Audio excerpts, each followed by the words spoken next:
Bienvenidos una vez más a Evangelio Bíblico. Como siempre te presentamos una prédica del pastor José Manuel Sierra. Así es que por favor te invito a que pongamos mucha atención en el siguiente mensaje.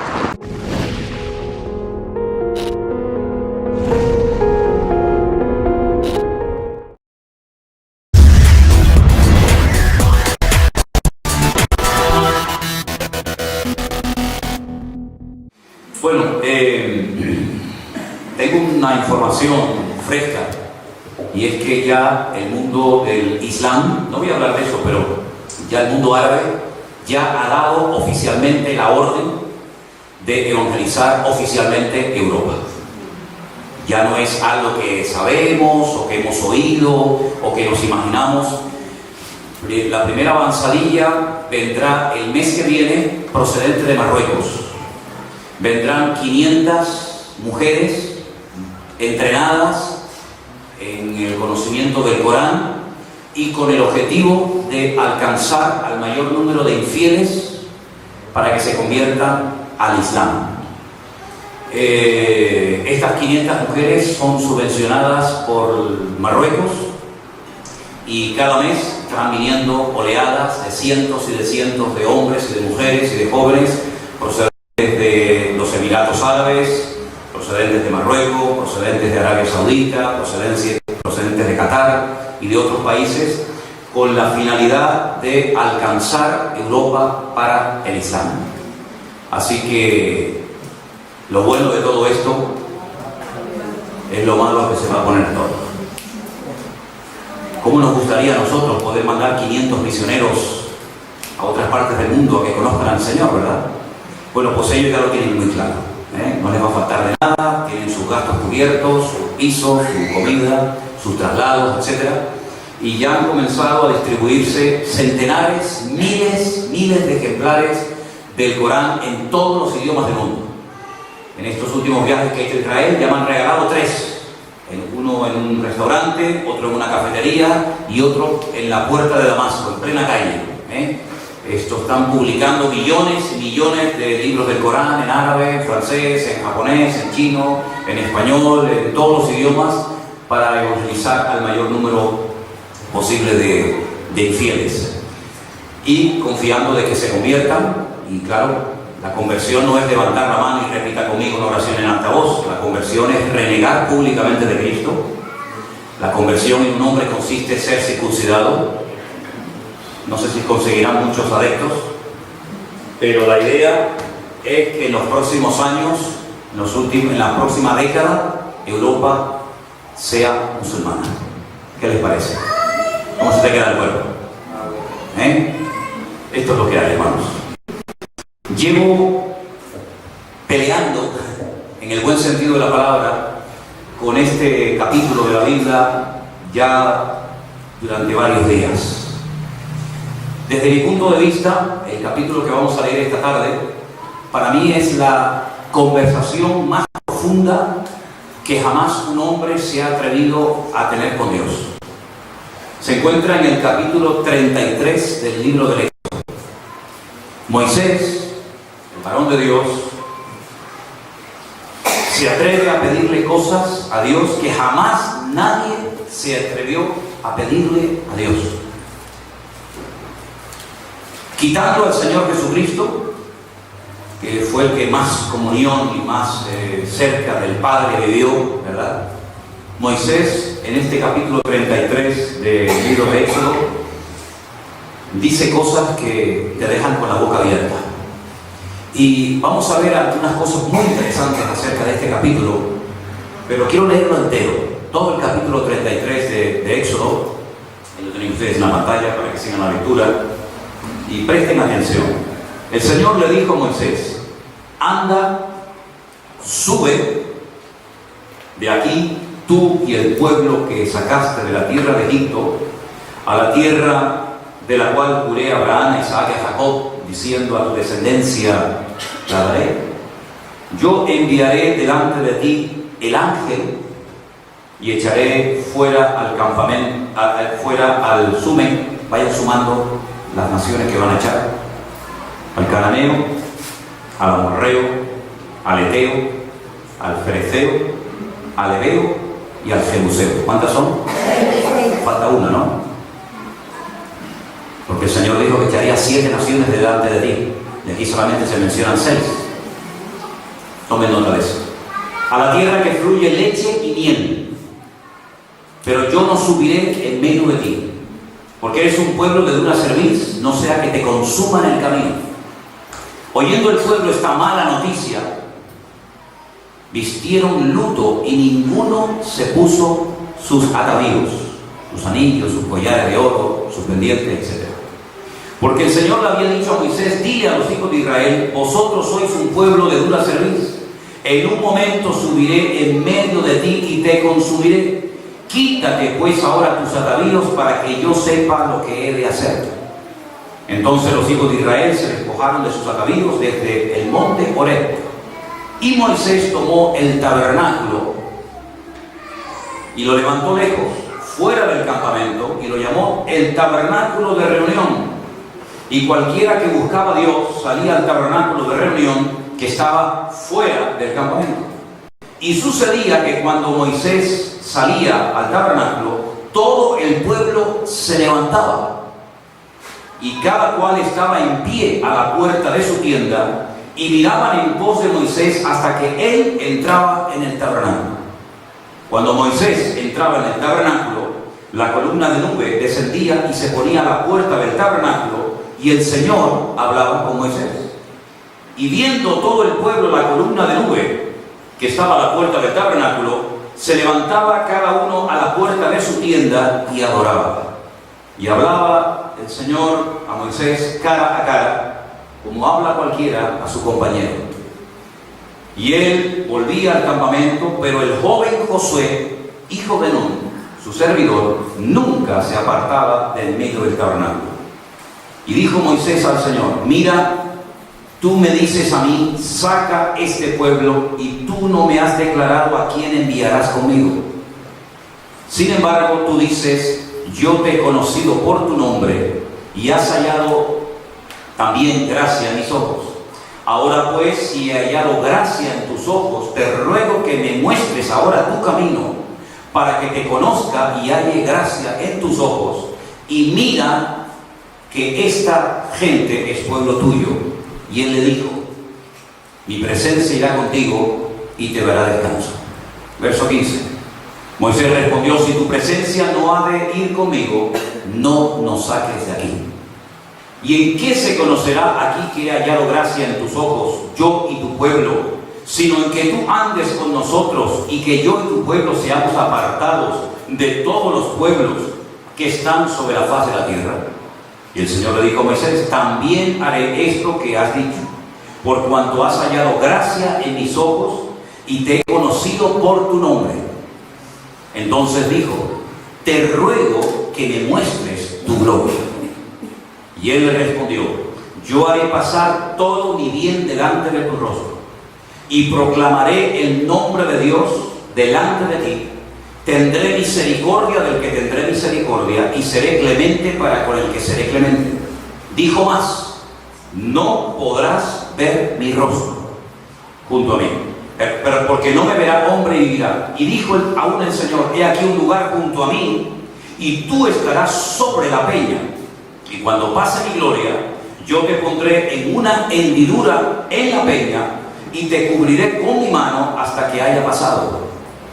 Después apartaré mi mano, verás mis espaldas, mas no se verá mi rostro. ¿Cuántos dicen amén? No me digan a mí que no es una experiencia impresionante la que se nos está relatando aquí. Yo considero y creo que esto es simplemente un resumen de todo lo que pasó en aquella montaña ese día.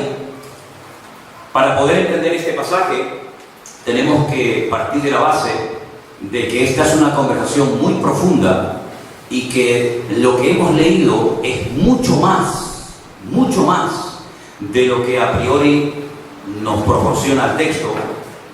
Y Moisés lo que intenta es descubrir aspectos de Dios, la esencia de Dios, que hasta ese momento Dios no se lo había revelado absolutamente a nadie. Lo que Dios manifiesta en ese monte, en ese lugar, ese día, jamás se lo manifestó y se lo reveló a nadie. Este es uno de los capítulos más profundos de la Biblia, en el sentido de que uno puede ver hasta qué nivel podemos llegar en nuestra relación con Dios. Uno se queda realmente sorprendido de ver cómo Dios hablaba con Moisés, dice la Biblia, cara a cara, pero realmente Moisés llegó a oír la voz audible de Dios y la entendía perfectamente. Y en muchas ocasiones lo que Dios le decía, lo escribía. Y tenemos muchas de esas conversaciones y revelaciones en nuestras Biblias. Otras, pues no. Pero para poder entender este pasaje, uno debería de leer lo que pasó antes de este acontecimiento para poder entender por qué Moisés se atreve a pedirle todo esto al Señor. El capítulo 32 de Éxodo, que no lo vamos a leer, es un capítulo triste, porque es el capítulo donde encontramos, por una parte, a Moisés en el monte orando, ayunando, buscando palabra de Dios para después traérsela al pueblo, recibiendo al mismo tiempo las tablas de los 10 mandamientos, que dice la Biblia que Dios los escribió él mismo y se los dio a Moisés. Pero al mismo tiempo vemos al pueblo en el valle esperando y esperando y esperando a Moisés, y al ver que no viene y al creer ellos que le ha pasado algo, se acercan al hermano de Moisés y le dicen: no sabemos lo que le ha pasado a Moisés, tal vez ha muerto, tal vez Dios se lo ha llevado a su presencia como se había llevado Enoc tiempo atrás. ¿Por qué no nos construyes o nos haces dioses que nos atiendan, que nos cuiden y que nos protejan en este lugar tan inhóspito en el cual estamos?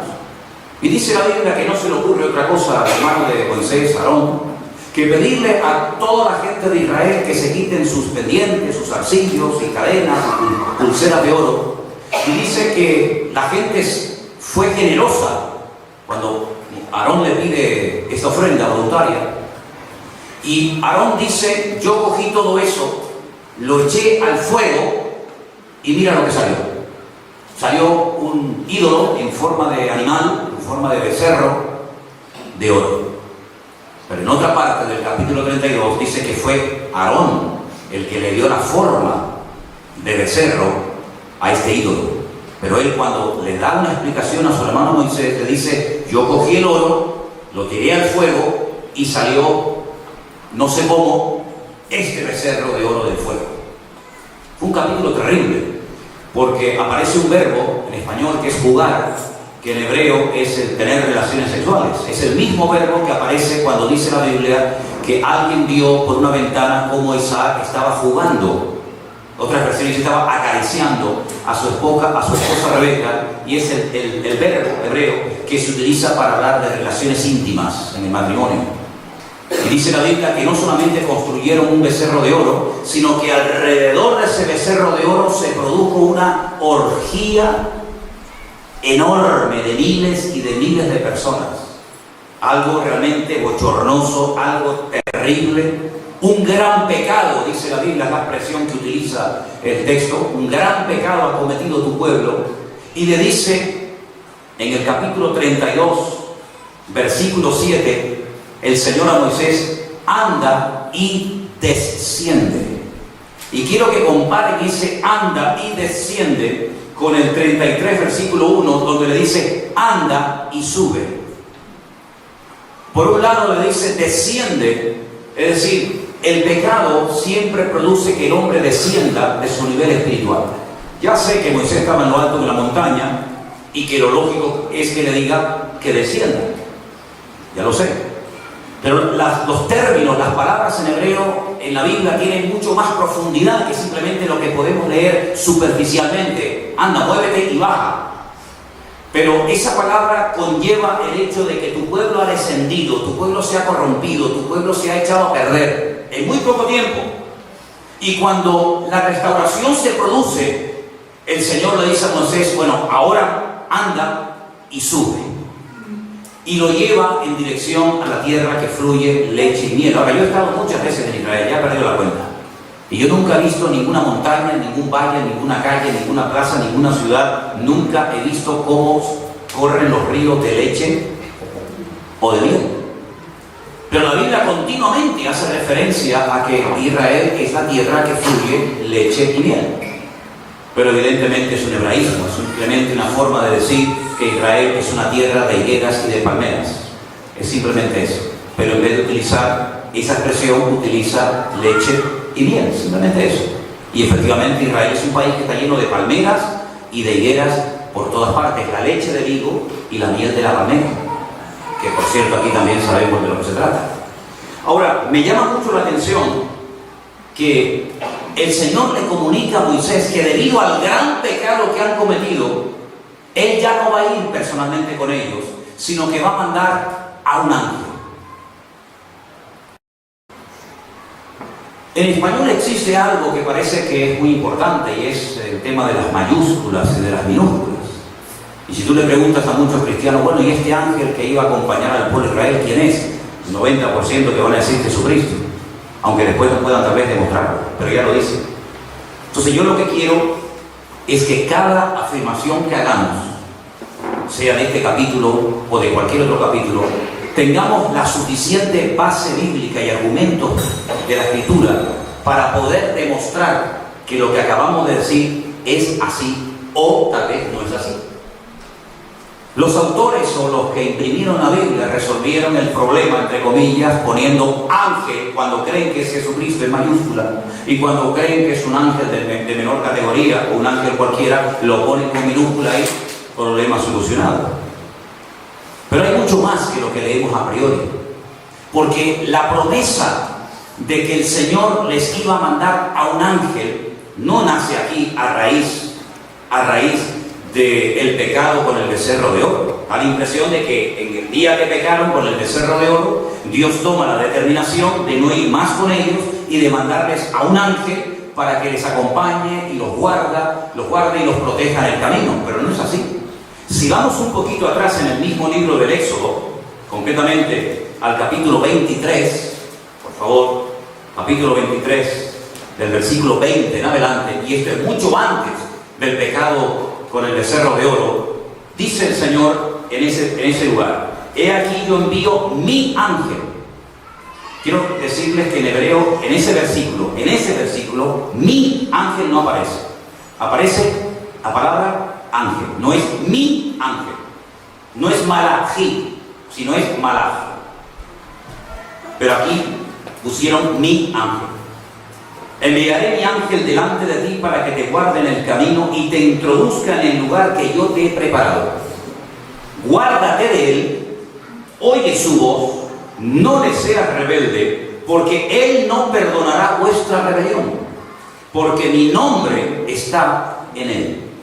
Pero si en verdad oyeres su voz e hicieres todo lo que yo te dijere, será enemigo de tus enemigos y afligiré a los que te afligieren, porque mi ángel, y ahí se aparece en el texto original esta expresión, mi ángel, irá delante de ti, te llevará a la tierra del amorreo, del eteo, del fereceo, del cananeo, del heveo y del jebuseo, a los cuales yo haré destruir. Es decir, ya Dios les había dicho de antemano que iba a mandar a un ángel, que después él lo llama mi ángel, ¿verdad?, para que les introduzca en la tierra, para que les proteja de todo mal, para que les guíe, para que les ayude, etcétera, etcétera. Será alguien que les va a acompañar constante y permanentemente. Ahora, la pregunta es la siguiente. Moisés ya sabía que un ángel iba a acompañar siempre al pueblo de Israel. La pregunta que a mí me surgió, tal vez a algunas personas esto no les llamaría la atención, pero a mí sí: ¿quién es este ángel?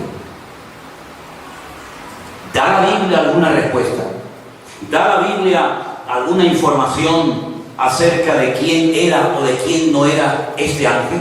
Bueno, yo he buscado algunos versículos y me gustaría pedir que me ayudarais. Me imagino que muchos de ustedes han traído la Biblia en esta tarde. A mí me gustaría, por ejemplo, que alguien buscara Isaías capítulo 63, versículo 9. Repito, Isaías capítulo 63, versículo 9.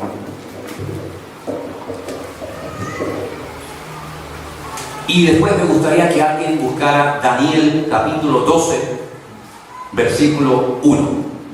¿Vale?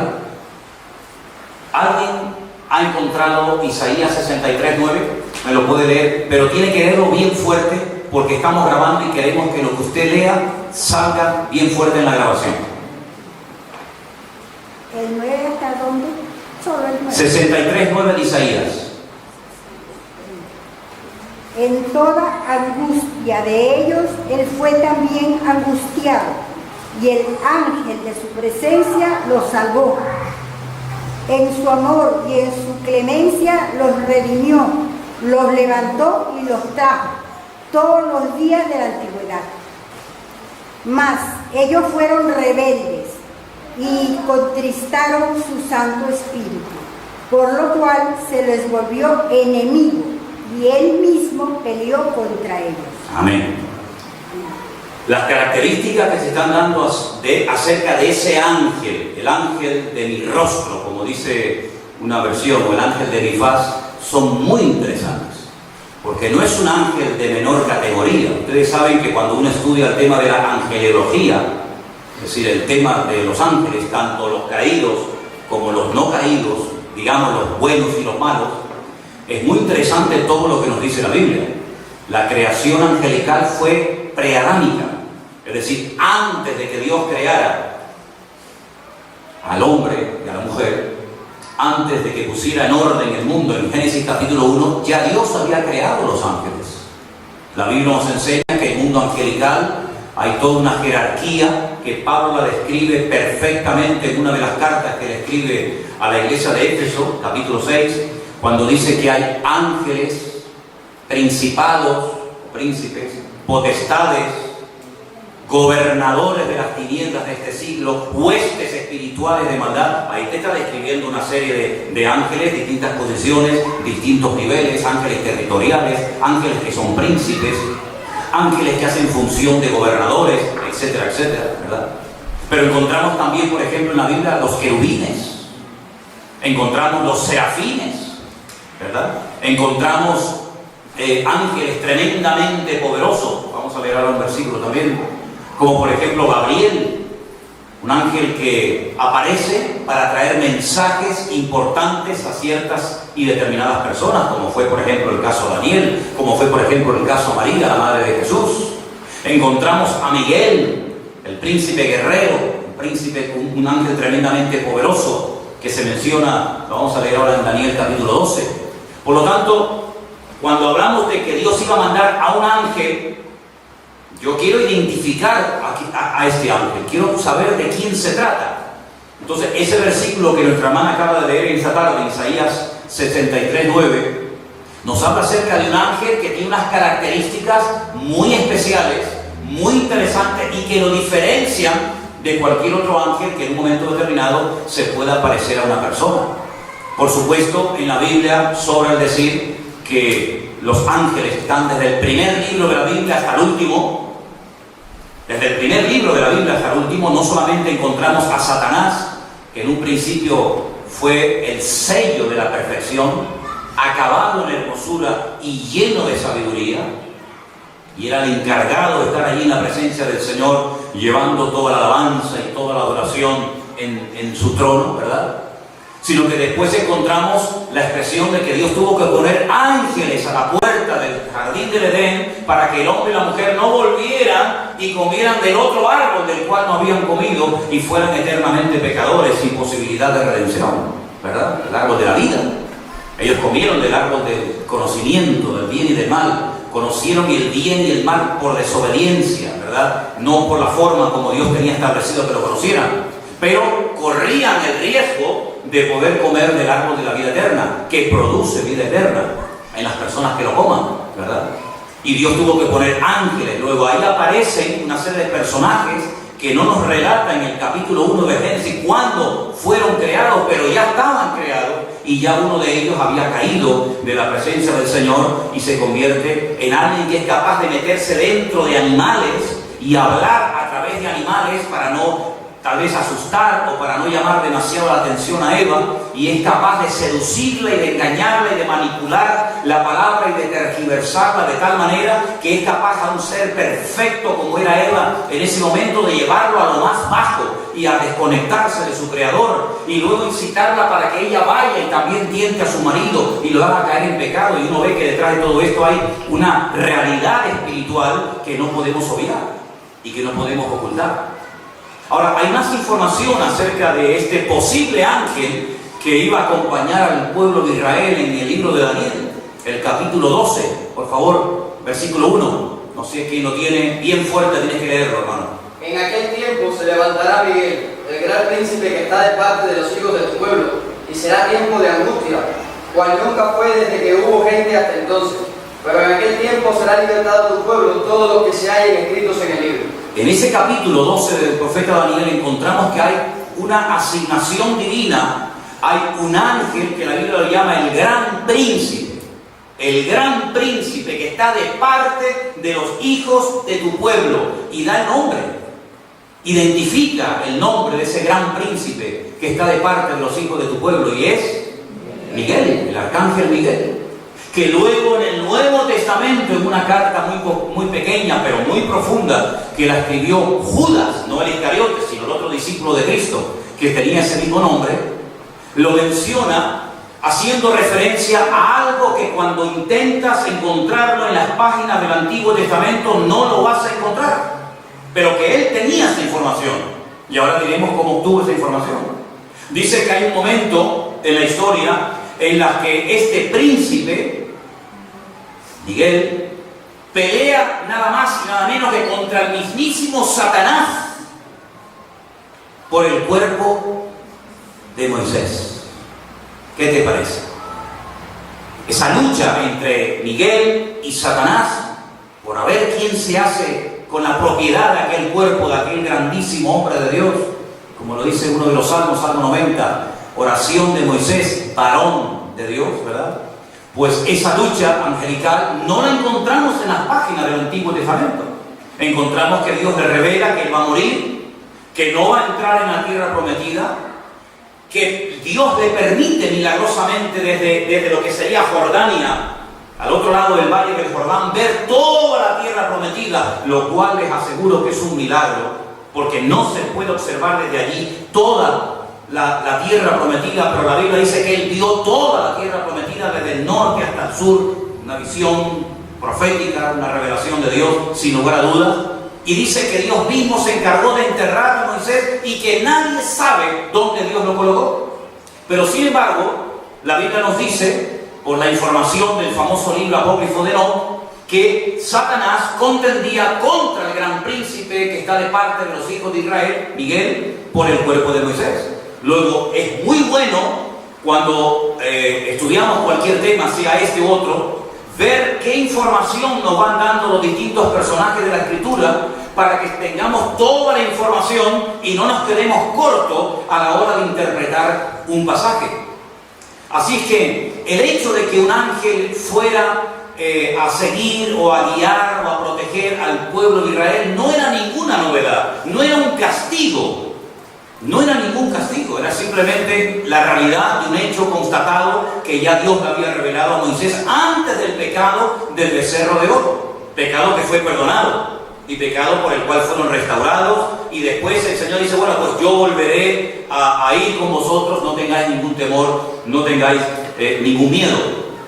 Ahora, en esta conversación aparecen aspectos como de la naturaleza humana en la persona de Dios o en Dios, y nada más lejos de la realidad. Ahora, ¿por qué la Biblia nos habla de la mano de Dios y de la espalda de Dios y de la cara o del rostro de Dios? Porque la Biblia fue escrita en el lenguaje de los hombres. La Biblia se adapta al lenguaje humano, pero nada más lejos de la realidad. Dios no tiene cara, Dios no tiene manos, Dios no tiene pies, Dios no tiene espalda. Si así fuera, Dios tendría medida. Si Dios tuviera un cuerpo, tiene medida, tiene masa, sería finito, se le podría hacer una imagen, etcétera, etcétera. Dios es espíritu. Y cuando la Biblia habla de sus manos, de sus pies, de su brazo, de sus ojos, de su boca, etcétera, etcétera, es simplemente una forma metafórica de describir la esencia de Dios según se manifiesta. ¿quién ha creído nuestro anuncio? ¿Y sobre quién se ha manifestado el brazo del Señor? La palabra o expresión brazo del Señor es sinónimo de poder de Dios. Ojos del Señor es una forma de decir que Dios lo sabe y que Dios lo conoce todo, pasado, presente y futuro. La espalda de Dios hace referencia a lo que podemos discernir de Dios, pero no en su esencia y en su totalidad. Por lo tanto, son simplemente antropomorfismos, son simplemente expresiones que emplean elementos humanos del cuerpo humano para describir la esencia y la naturaleza de Dios, pero Dios no tiene manos, Dios no tiene ojos, Dios no tiene pies ni espaldas, pero sin embargo cuando leemos el capítulo 33 del libro del Éxodo, encontramos esas expresiones que no tienen nada que ver con la literalidad del texto, sino que uno tiene que saber interpretar y meter en su justo sitio estas expresiones. Ahora, quisiera que leyéramos algunos versículos también en esta tarde, sobre todo este. Y voy a pedirte a ti, Marco, por favor, que me lo leas.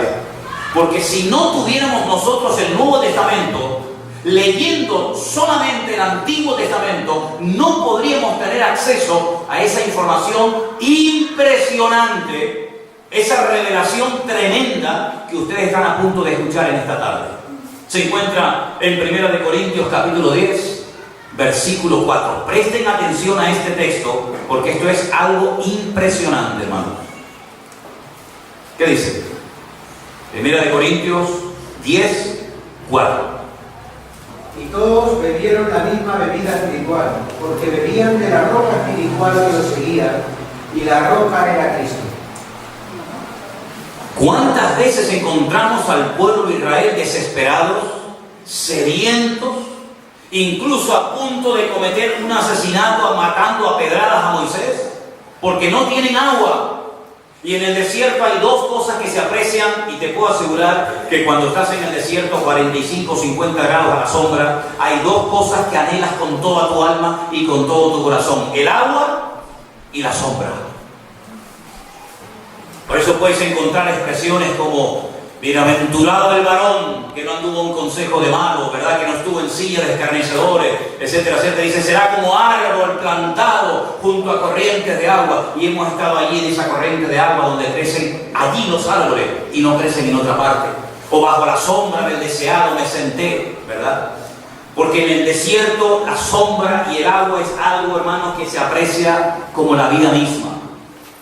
Y encontramos al pueblo de Israel muchas veces desesperado porque no había agua. Y aunque fueran un pueblo rico, porque habían despojado a los egipcios, quiebras y todo tipo de cosas de un valor incalculable, con todo ese dinero y con todo ese patrimonio, no podían saciar la sed, porque ¿de dónde saco agua en el desierto? Pero dice que había una roca que los seguía. Y cuando la roca se abría, salía agua y todo el mundo podía beber y quedar saciado de una forma tremenda. Y dice que esa roca se movía. No era algo inanimado que está quieto en un sitio años y siglos y milenios, sino que era una roca que los seguía. Y Pablo dice: ¿y saben quién era esa roca que les seguía? El mismísimo Señor Jesucristo. Para que digan o para que crean algunos que Cristo no existía en el Antiguo Testamento, sino que comenzó su existencia el día que nació en Belén de Judea, nada más lejos de la realidad. Nosotros creemos que Cristo es eterno, y Él conoció a Moisés y conoció a Aarón y estuvo con el pueblo de Israel y caminó con ellos y los siguió durante 40 años. Y cada vez que tenían sed, salía de su interior. Y ahora podemos entender la expresión de Cristo cuando dijo en la fiesta de las luces o en la fiesta de Hanukkah que se echaba muchísima agua sobre los sacrificios. Él dijo: el que tenga aún sed, venga a mí, beba, y de su interior correrán ríos de agua viva. Es interesante notar cómo el mismo Señor Jesucristo se preocupó de proveer las necesidades del pueblo de Israel, sobre todo la de agua. Ahora pueden entender el castigo tan grande de Moisés cuando con una vara golpea la roca.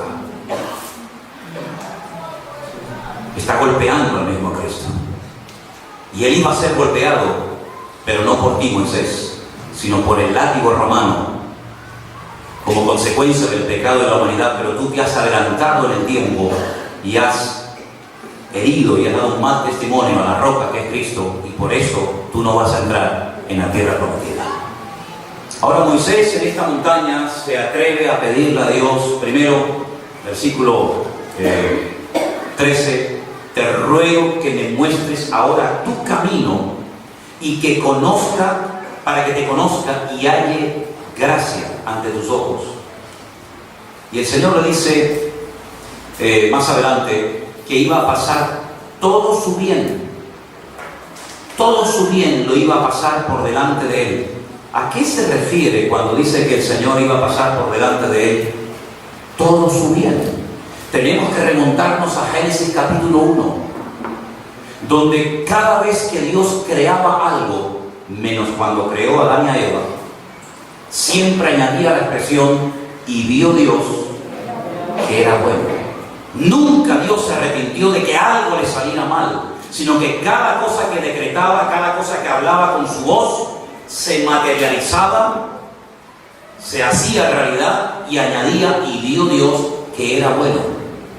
Dice que Dios le pasó todo lo bueno que había hecho. Escuchen esto, porque esto es muy profundo. Cuando el Señor le dice a Moisés, yo pasaré mi gloria por delante de ti, dice que pasó todo su bien. Le está diciendo, voy a pasar todo lo que he creado por delante de tus narices. Y te voy a explicar cómo lo hice. Y te voy a explicar la esencia de cada una de las cosas. Y te voy a mostrar por qué dije que era buena la luz. Y te voy a mostrar por qué dije que era bueno las plantas. Y te voy a explicar por qué yo creo que fue bueno esto y aquello y aquello. Y Moisés se queda con la boca abierta, porque él no solamente pudo relatar la creación, sino entender cada una de las cosas que Dios creaba. Le pasó todo el bien. Dios le reveló a Moisés cómo lo había hecho. Pero él también pudo verlo y entender. Y por eso dice que cuando él vio aquella revelación, entendió los caminos, entendió la forma de actuar de Dios, porque vio que aquello que Dios dijo, de que todo era bueno, él lo entendió y dijo, ahora lo entiendo. Y en base a esa revelación que nadie había tenido, se atrevió a pedir algo más. Bueno, pues ahora que he visto la esencia de los animales, ahora que he visto cómo creaste la naturaleza de las plantas, y ahora que veo cómo funciona todo el universo, y las estrellas, y el sol, y la luna, y las mareas, y las estaciones, ahora quiero ver tu esencia, que eso es lo que significa, ahora quiero ver tu gloria. Hablo contigo, conozco tu voz, no te he visto claramente, pero ahora quiero conocer tu esencia. Y Dios le dijo, nadie podrá conocer mi esencia, porque nadie la ha visto y quedaría vivo. Pero yo te voy a mostrar mi espalda. Es decir, te voy a mostrar lo que te permito ver en este momento, con tu limitación humana, a pesar de que eres un grandísimo hombre de Dios. Pero para poder ver lo que yo quiero que veas, de momento, porque Pablo dice, ahora vemos por espejo oscuramente, ¿verdad? Ahora vemos pero oscuramente. Pero entonces conoceremos cómo fuimos conocidos, porque en parte profetizamos, pero cuando venga lo perfecto, entonces las partes se acabarán y será el todo, no una parte, ¿verdad? Y dice Juan en una de sus epístolas, en primera de él, dice, nadie ha visto jamás a Dios, porque todavía no se ha manifestado lo que hemos de ser, pero cuando Él se manifieste seremos tal y como Él es. Dice la profundidad de las promesas y de las recompensas que Dios tiene preparadas para aquellos que le aman y que le adoran y le sirven, ¿no? Llegar a ser como el mismísimo Dios, conociendo la esencia de Dios y en esa dimensión que solamente Él puede tener en este momento. Bueno, pues cuando le muestra parte de esa esencia, le dice, pero para verla tienes que estar en la roca. ¿Quién era la roca? La roca que le seguía era Cristo. El Padre le está diciendo a Moisés, si quieres conocerme a mí, métete en la roca. Y desde la roca, cuando yo pase, podrás ver lo que yo quiero manifestarte de momento, y eso es lo único que de momento podrás tener. Qué impresionante cuando uno lee la carta de Pablo a los Efesios, y la expresión más repetida es en Cristo, en Cristo, en Cristo. Está continuamente esa expresión en la carta de Pablo a los Efesios. Y el secreto para disfrutar de una vida cristiana profunda es estar en Cristo, que es decir, estar en la roca, bien parado, bien escondido, bien posicionado en Cristo, y desde Cristo las cosas se ven completamente diferentes que cuando no estamos en Cristo. ¿Cuántos dicen amén? Amén. Así que, amados hermanos, aún no hemos explicado exactamente de quién se trata este ángel, pero hay una promesa que todos ustedes conocen, y es aquella que dice que el ángel del Señor acampa alrededor de los que le temen y los defiende. ¿Cuántos se apropian de esa promesa como si fuera para ti? Claro, ahora estamos aquí todos juntos, y digamos que si ese ángel está aquí, acampa alrededor de nosotros. Pero en este momento hay hermanos en muchas partes del mundo que también probablemente estén citando el mismo texto. Entonces, ¿para quién sería la promesa? ¿Para los que estamos aquí o para los que están en el otro extremo de la tierra?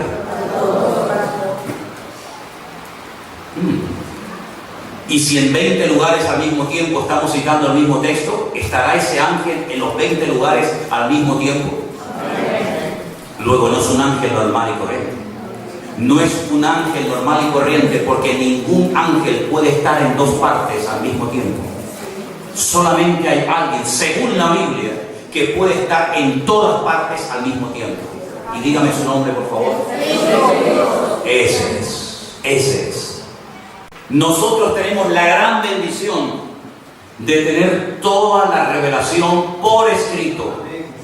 Y con toda la información por escrito, sabemos perfectamente que lo que Moisés no pudo ver y no pudo experimentar, nosotros como cristianos sí podemos ver y sí podemos experimentar. Porque él estaba esperando a que llegara el Mesías, a que llegara el tiempo del cumplimiento de las promesas. Pero sin embargo nosotros sabemos que podemos mirar hacia atrás y saber que nosotros podemos disfrutar de la gloria del Señor. ¿Cuándo dicen amén? Quiero llevarlos a San Juan capítulo 17, por favor. Juan capítulo 17, oración de Jesús, la cual hablaba hace muy poco tiempo Anderson en la iglesia. Y el Señor Jesucristo en este capítulo está orando y le pide varias veces al Padre cosas muy interesantes. En el versículo 24 dice: Padre, aquellos que me has dado, quiero que donde yo estoy, también ellos estén conmigo para que vean mi gloria. Para que vean mi gloria, dice el versículo 24. Porque me has amado desde antes de la fundación del mundo. Y varias veces en el capítulo 17 encontramos que la gloria del Señor Jesucristo era tan real, y Él lo que le pide al Padre es que algún día todos los que creen en mí, no solamente ellos, sino los que van a creer en mí a través de ellos, a lo largo de la historia, también puedan ver la gloria que yo siempre tuve, pero que la dejé por amor a ellos. Y cuando yo haga la obra para la cual tú me has llamado, volveré al seno del Padre, y allí quiero estar esperando a que ellos vengan, y allí les daré la bienvenida para que vean mi gloria. Aleluya, es impresionante todo esto, ¿verdad? Ahora, la palabra cara, que es la palabra panim en la Biblia, es un término polivalente. Se ha traducido por la palabra rostro, la palabra semblante. En 1 Samuel 1:18 dice que le cambió la cara, le cambió completamente la cara. Lean el capítulo ahí para que vean. Y es interesante notar porque esta palabra cara en la Biblia también es un adverbio que significa delante. Y uno dice, ¿cómo una palabra puede ser la palabra cara en sí misma, pero al mismo tiempo una palabra puede ser también un adverbio en este caso de lugar? La palabra cara se emplea para decir delante. Cuando dice estoy delante de Dios, en hebreo sí que estoy delante de la cara de Dios. Aquella mesa que tenían los sacerdotes en el tabernáculo y posteriormente en el templo, que le llamaba la mesa de los panes de la proposición, una palabra rarísima. Yo no sé a quién de verdad, yo no sé a quién se le ocurrió poner una palabra tan rara, la mesa de los panes de la proposición. ¿Eso qué es? Eso no dice nada, créanme sinceramente. Pero eso es lo que aparece en la Reina Valera. Y ahí está. Pero realmente era la mesa de los panes, de las caras. Eran panes que estaban delante de la cara de Dios, delante de la presencia de Dios, dando testimonio de la fidelidad de Dios, proveyendo las necesidades de su pueblo. Esa mesa hemos tenido oportunidad de verla nuevamente en este último viaje que hicimos. Es una mesa enorme y muy alta. Generalmente las mesas son largas o anchas. Pero una mesa que sea larga, ancha y alta, ¿han visto alguna vez alguna mesa que sea alta?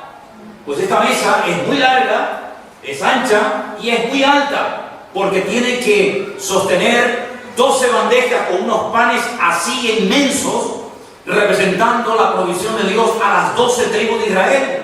Y son panes que duraban una semana y los cambiaban y se los comían y estaban como si hubieran salido recientemente del horno. Y dice que estaban delante o estaban en la cara de Dios, como dando testimonio de que cada día el Señor está comprometido con nosotros a suplir nuestras necesidades. ¿Cuántos dicen amén? Pero al mismo tiempo la palabra cara o la palabra delante significa también como adverbio de tiempo, antes o en otro tiempo. En otras palabras, no importa la circunstancia en la que te encuentres, no importa el lugar en el que te encuentres, cuando tú tienes al Señor en tu corazón, tú estás siempre delante de la presencia de Dios. No hay lugar en el que te puedas esconder. El salmista, cuando descubrió la omnipresencia de Dios, llegó a exclamar en aquel hermoso salmo: ¿dónde huiré de tu presencia? ¿Dónde me puedo esconder de tu presencia? Ya no hubieron personas en la antigüedad que intentaron esquivarte, que intentaron esconderse. Pero con Dios no se puede jugar al escondite. Adán dice que oyó la voz de Dios y intentó ocultarse de Dios como si Dios no lo viera. Y en unos minutos pegó un bajón tan radical, ¿verdad? Pasó de un conocimiento absoluto con el Señor a un desconocimiento total, creyendo que se podía ocultar de Dios. Pero el salmista descubre que no hay un lugar en el mundo donde te puedas ocultar de Dios, ni en lo alto de la montaña más alta, ni en el valle más profundo. En todas partes el Señor está, porque los ojos del Señor recorren toda la tierra, dice la Escritura. ¿Cuántos dicen amén? Así que cuando Moisés le está diciendo al Señor: muéstrame tu gloria, lo que le está diciendo es: quiero entenderte. Y el Señor le muestra que a Dios no se le puede entender en su totalidad, sino que a Él solamente le ha placido revelarnos ciertas y determinadas cosas acerca de su esencia, pero no podemos entender todas las cosas. Ahora, si pusiéramos a lo lejos, a una cierta distancia, a una persona de espaldas, tendrías que conocerlo muy bien para no equivocarte de persona. Pero si esa misma persona se diera la vuelta y lo pudiéramos ver, probablemente no tendríamos ninguna duda en reconocer que es Él o en reconocer que es ella.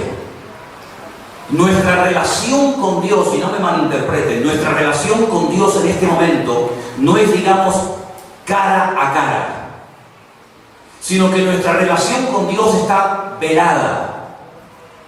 El apóstol Pablo en 1 Corintios 13 dice que ahora vemos en parte, y dice que vemos como en un espejo. Cuando uno lee la palabra espejo en la Biblia, tú no puedes ver en tu mente esa palabra como es hoy en día un espejo. Porque cuando uno se ve en un espejo, se ve exactamente tal y como es. Pero sin embargo, en los tiempos de la Biblia, los espejos no existían como los que tenemos hoy en día en nuestras casas, o en el retrovisor del coche, o en cualquier parte, sino eran de bronce, bien pulidos, y más o menos veías un reflejo. Es como si te ves en el capó del coche, siempre y cuando esté pulido. Porque si está el capó del coche, como algunos de ustedes, no vas a ver, vamos, ni con lentilla, ¿no? Y esa es nuestra relación con Dios. En este momento miramos de abajo hacia arriba, como si estuviéramos debajo de una máquina que está haciendo telar, que está haciendo tapices. Y si estamos debajo de la máquina, solamente vemos hilos y solamente vemos cosas y no entendemos lo que está pasando por encima. Pero si fuéramos capaces de subirnos por encima y ver de arriba hacia abajo, veríamos que no son hilos colgando sin ninguna relación entre sí, sino que es un mural, es una cara, es un paisaje realmente espectacular. Y dice, madre mía, lo que por abajo no se entendía nada, ahora desde arriba lo veo perfectamente.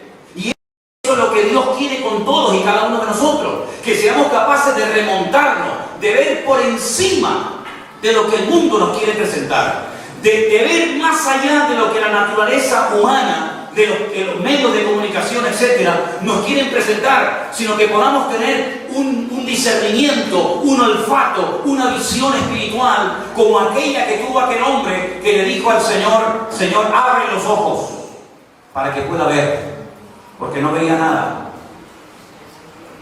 Atiendan a la mano sin ningún problema, no pasa nada. No pasa nada. Ok, seguimos, hermanos. Hay hermanos que están atendiendo a la hermana que está un poco indispuesta, no pasa nada. ¿Ok? Un hombre que está a punto de ser asesinado por tropas enemigas no tiene ningún temor, no tiene ningún miedo, está tranquilo porque sabe que el Señor está con él. ¿Cómo lo sabía? Si el que estaba a su lado estaba muerto de miedo. Porque él tenía una visión mucho más allá de una visión natural como la que tenemos todos en esta tarde. Y por eso le tuvo que decir, Señor, abre los ojos. Porque por más que se lo explique, por más que se lo predique, no me va a entender. Y dice la Biblia que el Señor le abrió los ojos y vio ángeles y vio multitudes de carros de fuego rodeando la casa del varón de Dios. Pues exactamente así es con tu vida en este momento.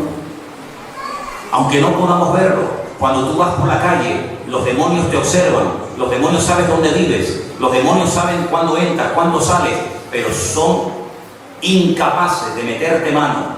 No pueden con un hijo o con una hija de Dios, porque hay una protección sobrenatural 24 horas al día alrededor de nuestra vida, porque hemos dicho y lo creemos que el ángel del Señor, que es el mismísimo Señor Jesucristo, acampa alrededor de los que le temen y los defiende. Y por eso podemos estar tranquilos, porque Él está conmigo. Aleluya. Mira, ese ángel que iba a acompañarles a ellos, ese mismo ángel que está con nosotros, porque la palabra ángel no solamente significa eso, ángel, sino que es la misma palabra que se utiliza para mensajero o para enviado. Yo soy un ángel. Lo que ha dicho el pastor, sí. Yo soy un malaj, es decir, yo soy un enviado. ¿A quién le escribe el Señor las cartas al Apocalipsis? Escríbele al ángel. Y uno dice, al ángel. Bueno, aquí tenemos dos, ¿no? Tenemos dos ángeles que yo sepa. No, pero yo no me refiero a estos ángeles de carne y hueso. La palabra ángel significa enviado, mensajero. Y el creyente, y yo lo tengo clarísimo, yo soy un enviado, yo soy un mensajero de Dios. Y por eso el Señor, en vez de decir, que podría haberlo dicho, escríbele al pastor, escríbele al mensajero, escríbele al instrumento, le dice, escríbele al ángel, es lo mismo. Me puede decir, háblale a Manolo, háblale a José Manuel, háblale al padre de Miriam, háblale al marido de Elena. Estamos hablando de la misma persona, utilizando distintos términos. Y cuando la Biblia dice escríbele al ángel, le está diciendo escríbele al enviado. ¿A dónde mandó el Señor al ciego a lavarse? Al estanque de Siloé. ¿Y qué significa Siloé? Enviado. ¿Por qué no mandó al estanque de Bethesda? Porque allí no había nada, allí había tradición, allí había aguas putrefactas, allí había gente que esperaba el movimiento de un ángel que venía de tiempo en tiempo, que nunca vino y nunca se curó nadie. Sin embargo, cuando le unta barro en los ojos, lo manda al estanque de Siloé, que significa el enviado. ¿Y quién es el enviado del Padre? ¿Quién es el enviado del cielo? El mismísimo Señor Jesucristo. El que nos abre los ojos, el que nos sana nuestras enfermedades, el que pone nuestros pies sobre la roca, el que perdona todos nuestros pecados, el que escribe nuestro nombre en el libro de la vida. A Él le debemos todo cuando dicen amén. Por eso cuando dicen, no, que el pueblo de Israel, no, el pueblo de Israel, yo soy más privilegiado que el pueblo de Israel. Porque Moisés tenía, porque no conocía. Decía, ay, pero si tú no vienes y ahora me dices que me mandas a un ángel, es como una categoría inferior. Y por eso Felipe dijo, hay algo que no entiendo. Te he visto resucitar muertos, te he visto caminar por encima de las aguas, pero yo solamente te quiero pedir una cosa. Como le dijo Moisés, muéstrame, en este caso al Padre. Y Jesús se le queda mirando y le dice, ay Felipe, ¿cuándo vas a entender que el que me ha visto a mí, ha visto al Padre? Él no podía entender esa revelación. Nosotros sí la entendemos. Por eso cuando yo le pregunto, ¿qué está diciendo? Vendremos y haremos morada en Él. El arrobo en la cruz nunca habló en lenguas, hombre. Y se fue al cielo. Y muchos que han hablado en lenguas se van al infierno. ¿Qué les parece? Porque el hablar en lenguas y tener un don espiritual no nos hace superiores a nadie. Lo que nos hace superiores, no a la gente, sino al diablo, es tener al Padre, al Hijo y al Espíritu Santo dentro de nuestros corazones. Y toda persona que ha nacido nuevo tiene al Padre, tiene al Hijo y tiene al Espíritu.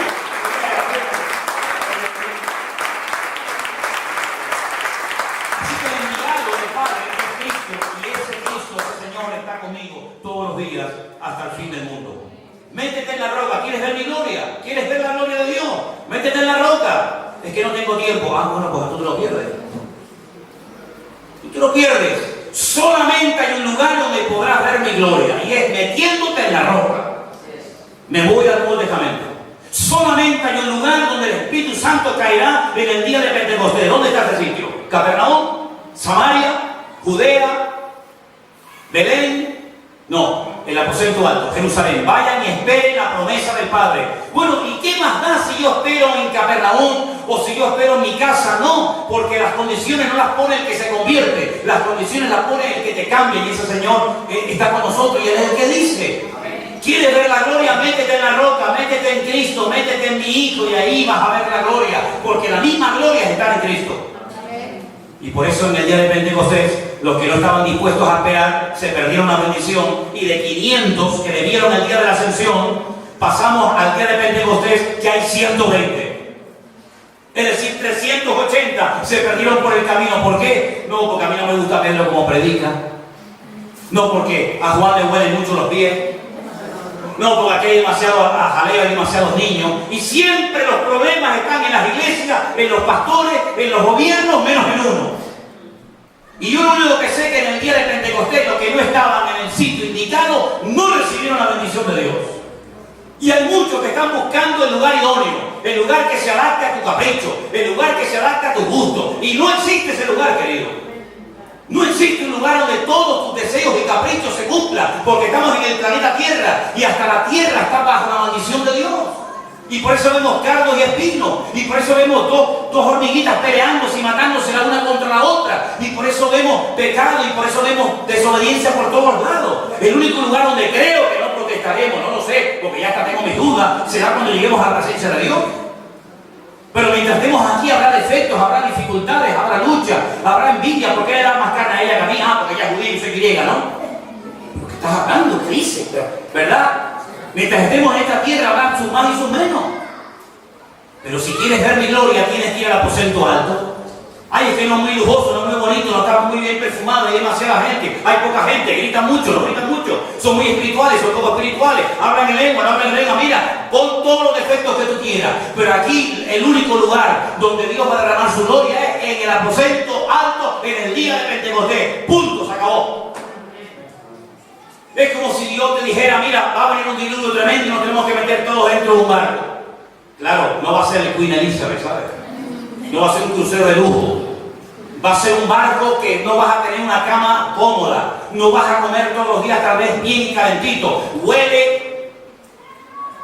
Tengo que morder un poco la lengua porque cuando me animo me revoluciono. Huele mal. Porque los camellos ni te imaginas. Los rinocerontes ni te imaginas. Los elefantes nada que ver. Los búfalos, los tigres. Mira, apesta. Hay moscas por todos lados. Pero es lo único que flota. Así que si quieres un lugar más bonito, búscalo, pero te vas a ahogar. Pero si te quieres salvar, aunque apeste, aunque no te gusten mis hijos, aunque te caiga mal mi mujer, aunque no te guste el ruido de animales, el gallo que está toda la mañana levantándonos, el otro que está todo el día con música heavy porque es de los escorpios, etcétera, etcétera, ¿sabes qué? Es lo único que flota. No le creyeron. Pero para ver la gloria de Dios hay lugares donde la vas a ver y lugares donde nunca la vas a ver. Por eso hay cristianos insatisfechos. En todos los lugares siempre ven defectos. Podría haberle dicho Moisés, ¿y por qué en la roca? ¿Y por qué no allá? ¿Y por qué no acá? ¿Sabes que la palabra roca, hendidura y cueva es casi la misma en la Biblia? ¿Sabes que hay muchos comentaristas que dicen que en esa cueva donde se metió Moisés a ver la gloria del Señor, tiempo más tarde estuvo un hombre amargado, deprimido, que le dijo al Señor, quítame la vida porque no aguanto más? Y el Señor le dijo, sal y oye el silbo apacible. Y quiero decirte que hay 7,000 personas que no han doblado su rodilla ante Baal. ¿Cuántos dicen amén? ¿Te das cuenta cómo a veces el Señor dice baja, otras veces dice sube, otra vez le dice vete a Egipto, otra vez le dice sal de Egipto? ¿Por qué estos cambios? ¿Por qué no es como un patrón fijo? Porque no hay dos personas iguales, hermanos. Los que sois padres de varios hijos lo sabéis perfectamente. Ni en los gemelos ni en los mellizos son iguales. Cada uno tiene sus mañas, sus manías y sus historias. Y en una congregación es imposible, y más cuando no es una congregación homogénea, como eran las iglesias en mi tiempo, que el 99,9% éramos de aquí, y cuando venía un extranjero le mirábamos como diciendo, uy, ¿te tiene un extraterrestre? Sino donde hoy en día lo normal es ver a uno de aquí, y lo normal es ver más gente de fuera que de casa, ¿no? O de Canarias. Bueno, pues en lugares tan extraños, donde una palabra, uy, qué vergüenza lo que ha dicho, el otro dice, no, si mi tierra se dice así, no hay ningún problema. En un lugar donde hay tantos criterios, Dios no puede tener una norma igual para todos en el sentido, no por la Biblia, no por principios espirituales o morales, sino en el sentido de que el trato de Dios contigo y contigo y contigo es diferente, porque es un Dios personal. Y a veces a Dios lo usa en una cosa y a otro Dios lo usa en otra, pero todos tenemos la misma posibilidad y es la de ver la gloria de Dios. ¿Cuántos quieren ver la gloria de Dios? Bueno, pues si queremos ver la gloria de Dios, no nos queda más remedio que vivir lo más cerca de Dios posible. ¿Cuántos dicen amén? ¿Ya está? ¿Todo bien? Muy bien, seguimos adelante. Josué 5, 13 a 15. A ver, ¿quién me lo lee? Josué capítulo 5, versículo del 13 al 15. Y este es el último texto que vamos a leer esta tarde. Josué capítulo 5, del 13 al 15. Prestamos atención. Tiene que ser hoy, si puede ser, ¿eh? Estando Josué cerca de Jericó, alzó sus ojos y vio un varón que estaba delante de él, el cual tenía una espada desenvainada en su mano. Y Josué, yendo hacia él, le dijo, ¿eres de los nuestros o de nuestros enemigos? Él respondió, no, mas como príncipe del ejército del Señor he venido ahora. Entonces Josué, postrándose sobre su rostro en tierra, le adoró y le dijo, ¿qué dice mi Señor a su siervo? Y el príncipe del ejército del Señor respondió a Josué, quita el calzado de tus pies, porque el lugar donde estás es santo. Y Josué así lo hizo. Por la verdad. ¿Quién le dijo a Moisés que se quitara el calzado de sus pies? ¿Quién se lo dijo? Se lo dijo uno que cuando le preguntó el nombre, le dijo Ali Yehiyeh. Traducido en español en la Biblia Reina Valera, yo soy el que soy.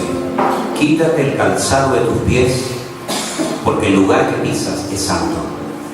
Ahora se le presenta un príncipe con una espada en la mano a Josué.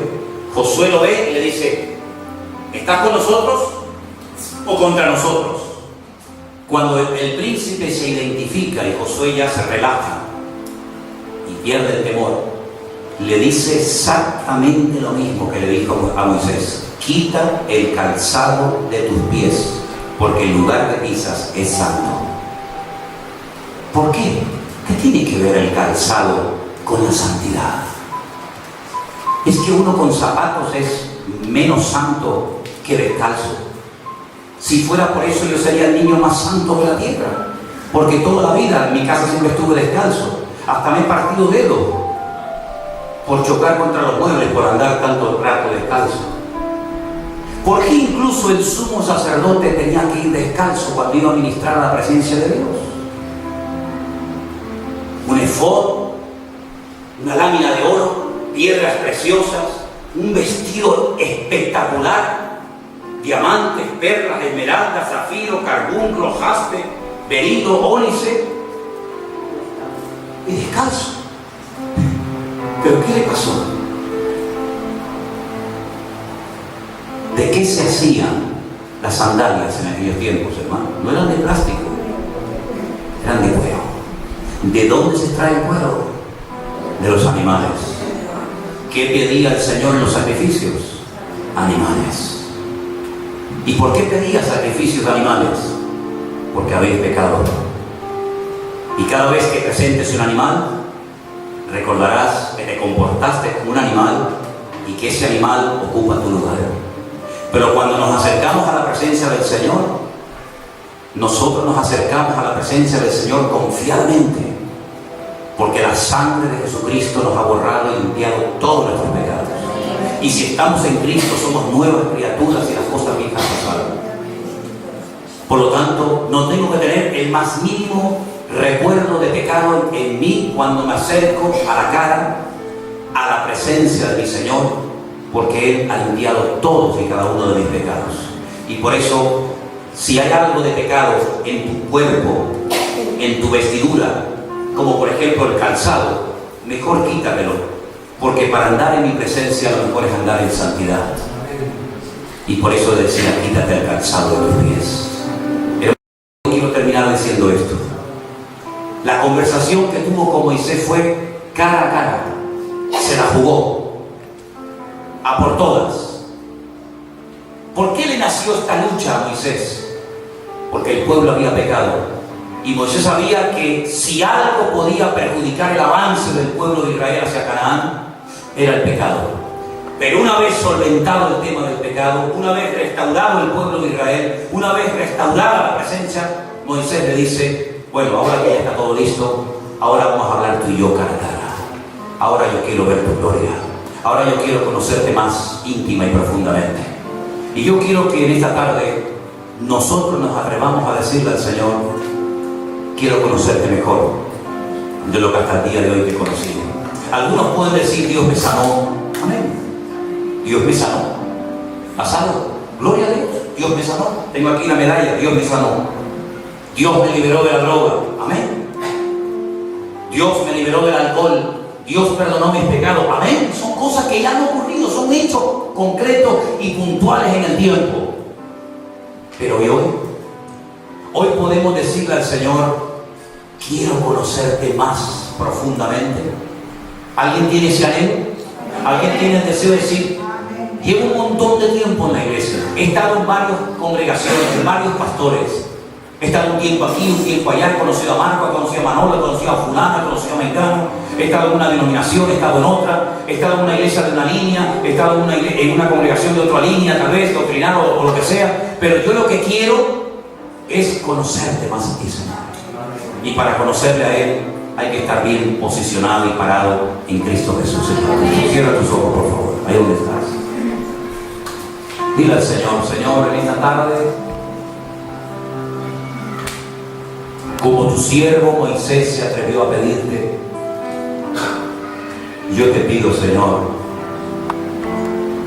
yo quiero ver tu gloria, Padre. Yo quiero ver tu gloria, Señor.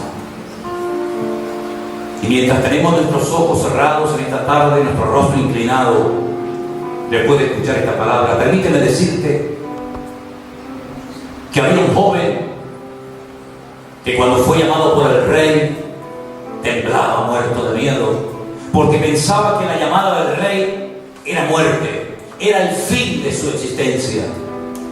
Pero cuando este hombre, lisiado de sus pies, que no podía caminar muy bien, que digamos, por una caída que había sufrido cuando era niño, va a la presencia del rey. El rey David le dice: no temas, querido Mefibosé, no tengas temor. Yo te llamo para que estés todos los días de tu vida en mi palacio, viviendo con dignidad, comiendo bien, durmiendo bien, vistiendo bien, porque le hice un juramento a tu padre cuando vivía, antes de ser asesinado por los filisteos. Le dije a tu padre que cuidaría de ti y de su descendencia, porque él era mi íntimo amigo, y yo te cuidaré. Aunque tú seas fiel, aunque tú hables mal de mí, aunque tú me abandones, aunque tú me traiciones, aunque tú tengas un plan oculto que no has revelado a nadie, yo te voy a decir a ti, Mefibosé, que comerás todos los días en la casa del rey y verás mi gloria todos los días. Y el Señor nos ha llamado.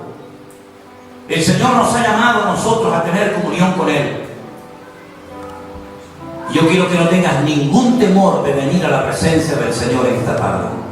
De decirle: Señor, yo quiero tener comunión profunda contigo.